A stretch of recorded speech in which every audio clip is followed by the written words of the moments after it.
David asked me about all the cameras I have and use. Let's start with a couple of film bodies and then move to what I use today. Here is an old Nikon FG that I picked up on eBay.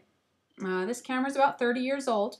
It has a manual focus with this 50mm here, and it's a small SLR, maybe like the D70 of its day.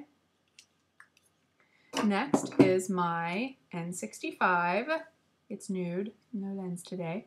It is also a compact film SLR, although I have added a little bit of bulk with this battery grip here.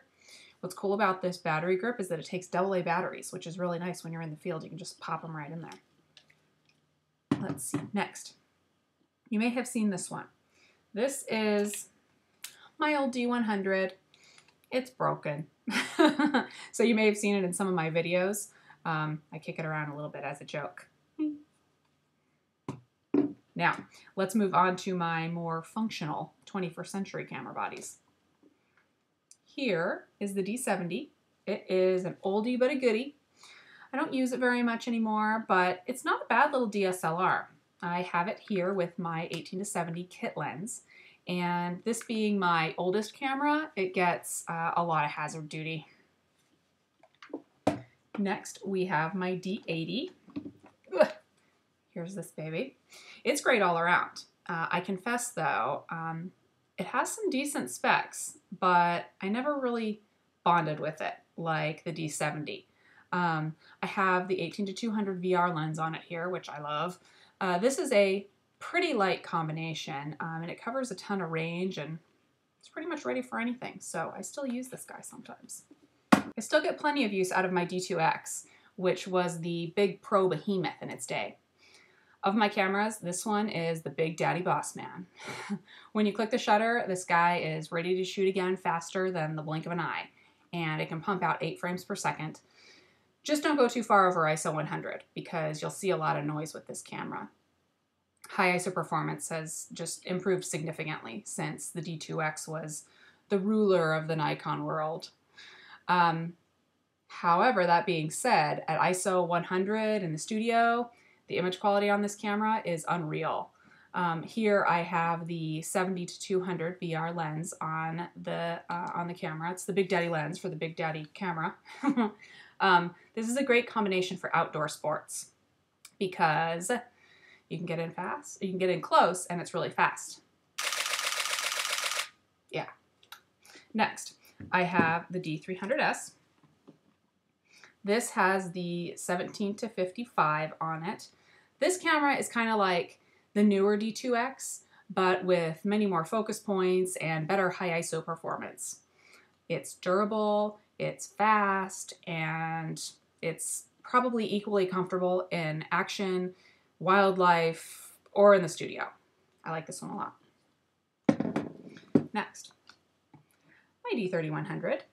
She is wearing the 35mm f1.8 lens today. It's a little lens for a little camera. This camera is an inexpensive way to get into the DSLR world with some of Nikon's latest technology. When you want to pack light but still take advantage of DSLR capabilities and accessories, this is a great choice. I have a couple of smaller cameras too. Here is my Canon PowerShot G7. I actually have an underwater case for this one. This is an older point and shoot, but it has very good image quality.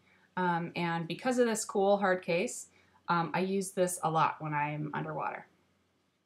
Finally, here is the new kid on the Nikon block and on the SnapChick's block. It's the V1. And here she is with the 10-30 kit lens. Don't let size fool you. This little camera is capable and it can hang with the DSLRs in many circumstances. If you want to talk frames per second or video capabilities, this camera comes out on top of all the others that I have here. Thanks for the question, Dave. It was a good excuse to take all of my babies out and play around with them a little bit. They're all unique and fun to use. Leave me your comments and let me know what you guys capture your images with. So that's it for the question of the day, but I do have one last thing to take care of. I have my last 8x10 to sign. I need to sign it for Ken. Let's see. Ken is particularly into studio portrait photography. So I think I will have to say something about that. Let's see, Ken. Let's talk studio sometime.